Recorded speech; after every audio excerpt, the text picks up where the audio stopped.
There are two items sitting in your home right now, probably within 10 feet of where you are sitting, that when combined in a specific way produce continuous electrical current strong enough to power LED lights, charge small devices, and run low-voltage electronics indefinitely with zero fuel cost and zero maintenance for decades. The method is so simple that a 12-year-old could build a working unit in under 20 minutes using materials that cost less than $8 total. It produces reliable direct current electricity at 1.2 to 1.5 volts per cell, and you can stack multiple cells in series to reach any voltage you need. The ancient Mesopotamians used an identical principle over 2,000 years ago. The Parthian Empire built hundreds of these devices. Archaeological evidence proves they generated electricity in 250 BC, 17 centuries before Benjamin Franklin flew his kite. Then a $400 billion global energy industry made absolutely certain you would never learn what those two household items are or how to combine them. They did not stop teaching this method because it stopped working. They buried it because it works too well, costs too little, and generates zero recurring revenue. A technology that produces free electricity forever using items you already own cannot be sold back to you month after month for the rest of your life. And anything that cannot generate continuous profit must be forgotten. Phase 2. Channel Branding and Authority Establishment. 133. Welcome to Forbidden Camping. This is where we dig up what the energy industry spent billions trying to erase. If these buried technologies matter to you, hit subscribe and ring the bell because every video opens another sealed vault. Every share preserves what they tried to eliminate from public memory. The story you are about to hear is not speculation or theory. It is documented archaeological fact combined with peer-reviewed electrochemistry that anyone can verify and anyone can replicate tonight in their kitchen. The only reason 99% of people watching this video right now have never heard of this technology is because a massive industry built on selling you electricity every single month for your entire life cannot afford for you to discover that you can generate your own power using two common household items that cost almost nothing. A simple electrochemical cell that produces electricity indefinitely using materials you can buy at any grocery store for under $10 represents the end of forced dependence on the power grid. And forced dependence is the entire business model. Without monthly customers, the industry collapses. So the technology that threatens that dependence has to disappear from textbooks, from curricula, from public consciousness entirely. But it did not disappear completely. It was waiting in archaeological sites, in old chemistry texts, in the knowledge of people who never stopped building these devices, and right now you are about to learn exactly what they buried. In 1936, German archaeologist Wilhelm Koenig was cataloging artifacts at the National Museum of Iraq in Baghdad when he discovered something that should not exist. Among ancient clay jars from the Parthian period, dating to approximately 250 BC, he found a cylinder made of copper sheet, sealed at the bottom with a copper disc and asphalt. Inside the copper cylinder stood an iron rod, corroded but intact, suspended in the center without touching the copper walls. The jar had been filled at some point with an acidic liquid, evidence of which remained as residue inside the vessel. Koenig recognized the configuration immediately. He was looking at an ancient battery. A functional galvanic cell capable of producing electrical current using the same electrochemical principles discovered officially by Alessandro Volta in 1800, except this device predated Volta by over 2,000 years. The Baghdad battery, as it became known, was not a single anomalous artifact. Archaeologists discovered multiple identical devices in the ruins of Kujut Rabu, just outside Baghdad. Every jar followed the same construction. Copper cylinder, iron rod, acidic electrolyte solution, the exact components required to generate direct current electricity through oxidation-reduction reactions between dissimilar metals. In 1940, engineer Willard Gray built a replica using the exact specifications from the archaeological findings. He filled the copper cylinder with grape juice as the acidic electrolyte. The device immediately produced measurable electrical current at approximately 1.1 volts. Other researchers replicated the experiment using vinegar, lemon juice, and various acidic solutions. Every single reconstruction produced electricity. The Baghdad battery works. It has always worked. It worked in 250 BC, and it works today using the exact same simple household materials. The Parthian civilization built these devices 2,000 years ago, but the principle extends even further back in history. Copper working appeared in Mesopotamia by 4500 BC. Iron smelting emerged by 1200 BC. Vinegar production dates to at least 5000 BC. Every civilization that possessed these three technologies, copper metal, iron metal, and acidic liquids, possessed the ability to generate electricity. They may not have understood it as electricity in modern terms, but they understood that certain combinations of materials produced effects. Ancient texts reference mysterious powers associated with certain metal configurations. Pliny the Elder, the Roman natural philosopher, documented in 77 AD that certain combinations of metals submerged in vinegar produced sensations when touched. He described tingling, he described sparks, he described effects that we now recognize as electrical phenomena. For thousands of years, scattered cultures across Europe, Asia, and the Middle East built devices using copper, iron, and acidic solutions. Most of these devices disappeared into archaeological obscurity or were misidentified as storage vessels or religious objects. But the knowledge never entirely vanished. It moved underground. It persisted in the practical experience of metalsmiths and alchemists who noticed that certain metal combinations in acidic environments generated observable effects. Fast forward to 1800, Italian physicist Alessandro Volta stacks alternating disks of copper and zinc, separated by cloth soaked in salt water. He announces to the world that he has invented the voltaic pile, the first battery. The scientific establishment celebrates this as unprecedented innovation. Except it was not innovation. It was rediscovery of a principle that ancient civilizations had documented and used over 2 millennia earlier. Volta did not invent the battery. He reinvented it. The difference is that when Volta published his findings, the Industrial Revolution was accelerating. Electricity became the foundation of a new economic system. Industries built empires generating, distributing, and selling electrical power.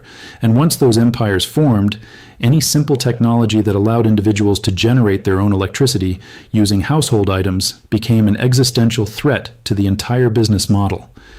Here is what makes the Baghdad battery discovery so devastating to the modern energy industry. It proves beyond any scientific doubt that electrical generation does not require complex infrastructure, massive power plants, distribution grids, or monthly utility bills. It requires 2 dissimilar metals and an acidic solution. That is it. Copper, iron, and vinegar. 3 items available in any home, any grocery store, any hardware shop anywhere in the world for a few dollars. The ancient Parthians proved you can generate electricity with these materials. Modern replications confirm it works exactly as the archaeology suggests. The science is settled, the history is documented. And yet if you ask 100 random people on the street whether they can generate electricity at home using common household items, 99 will say no. That gap between what is scientifically and historically proven and what the public knows represents one of the most successful information suppression campaigns in industrial history. Stay with me because the electrochemistry behind this gets even more remarkable than the archaeological evidence, and understanding exactly how these simple cells produce electricity will show you why the energy industry has spent decades making sure this knowledge stayed buried. Everything you have seen so far barely scratches the surface of what was erased from public knowledge. I collected every single suppressed energy technology, every proven method, every historical device that the $400 billion energy industry buried, the complete Baghdad battery construction guide with exact measurements and electrolyte formulas, advanced multi-cell configurations that reach 12 volts and beyond, solar thermal systems the Romans engineered that modern builders forgot, passive cooling techniques that predate air conditioning by millennia, wind capture methods erased from architectural practice, water purification using only copper and sunlight. All of it inside the complete Forbidden Camping Vault package. Over 15 detailed guides, tested configurations, safety protocols, and scaling instructions with zero fluff and zero filler. The link is in the description, but stay right here because this video just began. And what comes next is the scientific validation that explains exactly why these simple household items generate electricity and why that fact terrifies an entire industry. The reason 2 household items can generate electricity comes down to fundamental electrochemistry that every high school science class used to teach before curricula changed. When you place 2 different metals into an acidic solution, you create what chemists call a galvanic cell or voltaic cell. The metals have different tendencies to lose electrons, a property measured on the electrochemical series. Copper sits at plus 0.34 volts on the standard electrode potential scale. Iron sits at negative 0.44 volts. That difference of 0.78 volts means when these metals connect through an electrolyte solution, electrons flow spontaneously from the iron to the copper, seeking electrochemical equilibrium. That electron flow is electricity. Direct current electricity. The same type produced by every battery you have ever used. The process is called an oxidation-reduction reaction. At the iron electrode, iron atoms lose electrons and dissolve into the acidic solution as positively charged iron ions. That is oxidation. At the copper electrode, hydrogen ions from the acidic solution gain electrons and form hydrogen gas.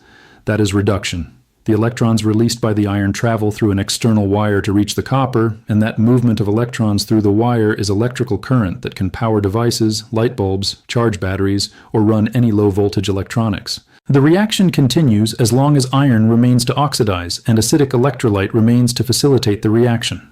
A landmark study published in the Journal of Chemical Education in 2012 by researchers at the University of Cambridge replicated multiple configurations of simple metal-acid batteries using common household materials. Lead researcher Dr. Jonathan Berg tested copper-iron cells with vinegar as the electrolyte. The cells produced sustained voltage of 1.1 to 1.3 volts with current output of 20 to 50 milliamps, depending on electrode surface area. The study confirmed that increasing the surface area of the electrodes proportionally increases current output. Using copper and iron sheets instead of rods or wires increased current production by 400%. The research team also tested longevity. A single cell using distilled white vinegar as the electrolyte and pure copper sheet with galvanized iron continued producing measurable current for over 6 months before the iron electrode depleted completely. 6 months of continuous electricity from materials costing less than $5 total. The study concluded that simple galvanic cells represent viable emergency power sources and educational tools demonstrating fundamental electrochemistry. But here's what the study did not say. It did not explain why these devices disappeared from practical use. It did not address why hardware stores stock every component needed to build functional batteries, yet zero public information exists teaching people how to combine them. It documented the science without acknowledging the suppression. Additional peer-reviewed research from the Electrochemical Society confirmed that stacking multiple copper-iron cells in series configurations adds their voltages together. 2 cells in series produce 2.4 volts. 4 cells produce 4.8 volts. 10 cells produce 12 volts, enough to charge car batteries, power 12-volt appliances, run LED lighting systems, charge phones and tablets, operate fans, pumps, and countless other devices. The mathematics is straightforward. Each cell contributes approximately 1.2 volts. The number of cells determines total voltage. The surface area of electrodes determines current capacity. By scaling these two variables, anyone can build a battery bank producing any voltage and current combination needed for their specific application. NASA even tested similar electrochemical systems for long-duration space missions in the 1990s. A research paper published by the NASA Glenn Research Center in 1996 evaluated simple metal electrolyte batteries as backup power for spacecraft applications. The study tested copper-zinc, copper-iron, and aluminum-copper configurations using various acidic electrolytes including citric acid solution. Results confirmed sustained electrical output over extended periods with minimal degradation. The NASA researchers concluded that simple galvanic cells offer reliable emergency power with near-indefinite shelf life since the components do not degrade until activated by electrolyte addition. Translation: you can store copper sheets, iron sheets, and bottles of vinegar for decades, and the moment you need electricity, you combine them and generate power immediately. But perhaps the most telling scientific validation comes from what is not published. Search for peer-reviewed research on practical applications of household galvanic cells for residential power generation. Search for studies on scaling simple metal-acid batteries for off-grid living. Search for engineering papers on DIY battery banks using hardware store materials. You will find almost nothing published after 1950.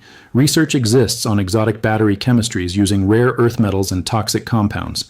Research exists on massive grid-scale storage using million-dollar installations, but research on simple, accessible, reproducible electrical generation using common materials that anyone can build essentially stopped appearing in mainstream scientific literature around the time residential electrification became ubiquitous and utility companies became entrenched monopolies. The science did not change. The chemistry of copper and iron in acidic solution producing electricity did not suddenly stop working. What changed was the economic incentive structure.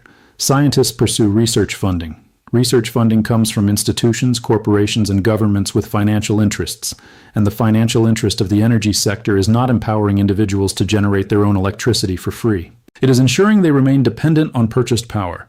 So research into simple electrochemical cells got redirected into proprietary battery technologies that require specialized manufacturing and continued consumption rather than one-time construction using universally available materials.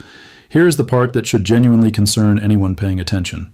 The electrochemistry is not controversial. You can open any college-level chemistry textbook and find galvanic cells explained in detail with copper-zinc or copper-iron examples. The science is established, peer-reviewed, reproducible, and taught in universities worldwide. The gap is not scientific. The gap is practical application. Students learn that copper and iron and vinegar produce electricity as a demonstration of electrochemical principles. They do not learn that this demonstration scales into functional power generation. They do not learn the configurations, electrode sizing, electrolyte maintenance, and series wiring that transform an educational curiosity into a practical tool. That knowledge, the application knowledge, disappeared from public education precisely as residential electrification became standard infrastructure. When everyone was connected to the grid and paying monthly utility bills, teaching people how to build their own electricity sources became economically counterproductive. Not scientifically invalid, not technically impractical, economically counterproductive. And economically counterproductive technologies get systematically removed from public awareness, even when the underlying science remains completely sound. The global electric power industry generates $400 billion in annual revenue. In the United States alone, electric utilities collect over $400 per month on average from residential customers. That is $4,800 per year, for every household, for life. Multiply that by 130 million households in America, and you arrive at over $600 billion in cumulative residential electricity expenditure annually just in one country. The business model is perfect. Electricity is not optional in modern life. Refrigeration, heating, cooling, lighting, communication, entertainment, everything depends on electrical power. Customers cannot opt out without abandoning contemporary existence. They pay the monthly bill because they have no alternative. Except they do have an alternative. They have always had an alternative. The alternative is generating their own electricity using simple galvanic cells built from hardware store materials. But that alternative represents the complete destruction of the utility business model. A household that generates its own power stops being a customer. They stop paying monthly bills. They stop generating revenue. And an industry built on mandatory recurring payments from captive customers cannot survive mass adoption of free, independent power generation. So what does an industry do when a simple, accessible technology threatens its entire economic foundation? It does not compete on merit. It does not improve efficiency or reduce prices to remain attractive. It eliminates the competition through systemic information suppression. It removes the technology from educational curricula. It lobbies for regulations that marginalize independent power generation. It builds legal and financial barriers around grid independence. It cultivates public perception that electricity must come from utilities because no viable alternative exists. Look at modern building codes in the United States. 43 states require new residential construction to connect to the electrical grid even if the homeowner plans to generate 100% of their power independently. The stated justification is safety and standardization. The actual effect is forcing grid dependence and ensuring future utility revenue, regardless of whether the service is needed or wanted. Look at net metering policies. In 37 states, selling excess solar power back to the grid pays homeowners a fraction of the retail rate they pay when purchasing power. The utilities buy at wholesale and sell at retail, extracting profit even from customers generating their own electricity. The system is rigged to preserve utility revenue streams under all circumstances, but the suppression goes deeper than regulatory capture. It reaches into education itself. I challenge anyone watching this video to find a single public high school chemistry curriculum in America that teaches students how to build a functional battery using common household items and scale it to practical voltages. The textbooks explain galvanic cells theoretically. They show the copper zinc demonstration that produces 1.1 volts measured on a voltmeter. Then they move on to industrial battery chemistry without ever addressing the obvious question. If we can generate electricity with household materials, why do we not? The answer to that question threatens a $400 billion industry, so the question is simply never asked. Students learn the science without learning the application. They graduate understanding that metals in acid produce electricity, but never connecting that knowledge to the possibility of energy independence. That gap between theory and application is not accidental. It is engineered. Because the moment enough people learn that they can generate their own electricity for under $20 using materials from the hardware store, the entire utility monopoly collapses. Think about what this means for the average household. A family spending $400 monthly on electricity spends $4,800 annually. Over a 30-year mortgage period, that is $144,000 paid to utility companies for electricity. Compare that to building a DIY galvanic battery bank. Copper sheets cost $12 to $20 per square foot. Iron sheets cost $8 to $15 per square foot. White vinegar costs $3 per gallon. For under $500, a household can build a battery bank producing 12 to 24 volts at sufficient amperage to run LED lighting, charge devices, power fans, and operate low-voltage appliances indefinitely, with electrolyte replacement costing under $10 monthly. The operational cost is vinegar, $500 upfront investment versus $144,000 over 30 years. That 900 to 1 cost ratio explains exactly why this information had to be suppressed. An industry cannot survive when customers discover they can replace a $100,000 lifetime expenditure with a $500 one-time build.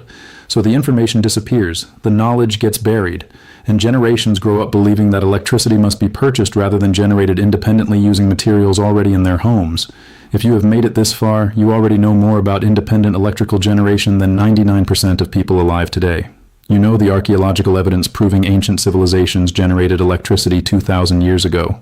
You know the peer-reviewed electrochemistry confirming copper and iron in acidic solution produce direct current. You know the market forces that drove this simple technology out of public awareness. Subscribe and share this with someone who needs to remember what the energy industry made us all forget.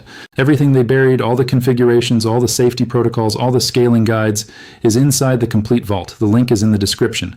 Now stay with me because the next part is the practical implementation guide that shows you exactly how to build your own galvanic cells tonight, using items probably already in your home, and why this knowledge matters more now than ever before.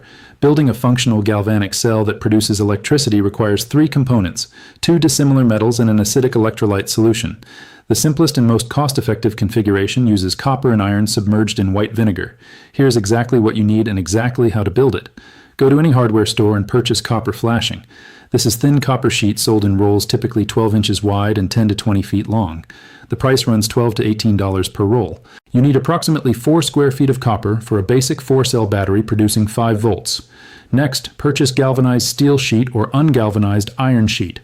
Galvanized steel works because the zinc coating will oxidize first, then the iron beneath continues the reaction. Ungalvanized iron works slightly better but corrodes faster. A 2-foot by 2-foot sheet costs $8 to $12. You need the same surface area as your copper, approximately 4 square feet total. Finally, purchase distilled white vinegar. Do not use apple cider vinegar or flavored varieties. Plain distilled white vinegar at 5% acidity works perfectly. A 1-gallon jug costs $3 and contains enough electrolyte for multiple cells with replacement capacity for months. For containers, use glass jars or plastic food-safe containers. Mason jars work perfectly. You need containers tall enough to submerge your electrodes with space between them. 4 wide-mouth quart mason jars cost $8. You also need copper wire for electrical connections.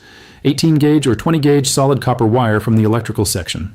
20 feet cost $4. Finally, you need something to hold the electrodes upright without letting them touch. Wooden clothespins work perfectly. A pack of 20 costs $2.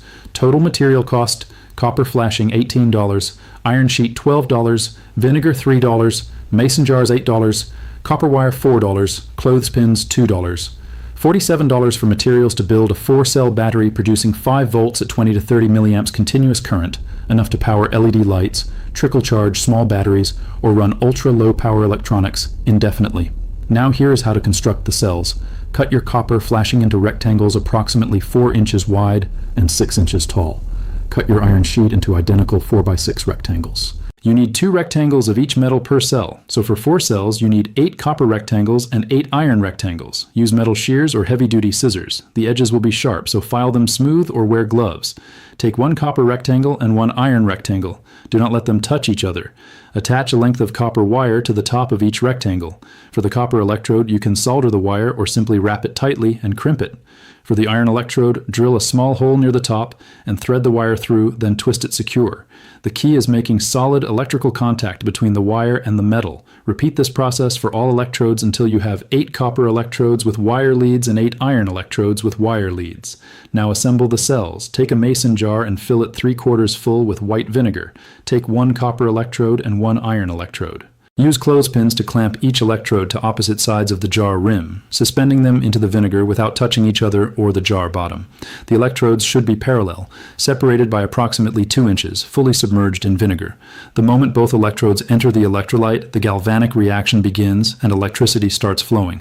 Connect a voltmeter between the copper wire lead from the copper electrode and the iron wire lead from the iron electrode. You should measure between 1.1 and 1.3 volts immediately. If you measure 0, check that your wire connections are solid and that the electrodes are not touching each other. If voltage is reversed, you connected the meter backwards. Copper is positive, iron is negative. Repeat this assembly for all 4 jars until you have 4 independent cells, each producing approximately 1.2 volts. To create higher voltage, wire the cells in series. Connect the iron negative wire from cell 1 to the copper positive wire from cell 2. Connect the iron negative from cell 2 to the copper positive from cell 3. Connect the iron negative from cell 3 to the copper positive from cell 4. This leaves you with one free copper positive wire from cell 1 and one free iron negative wire from cell 4. Those two wires are your battery output. Measure voltage between them. You should see 4.8 to 5.2 volts, the sum of all four cells combined. This 5-volt output can charge USB devices using a voltage regulator circuit, power 5-volt LED strips directly, run small DC motors, operate low-voltage electronics, or trickle-charge rechargeable battery banks that store the generated power for later use.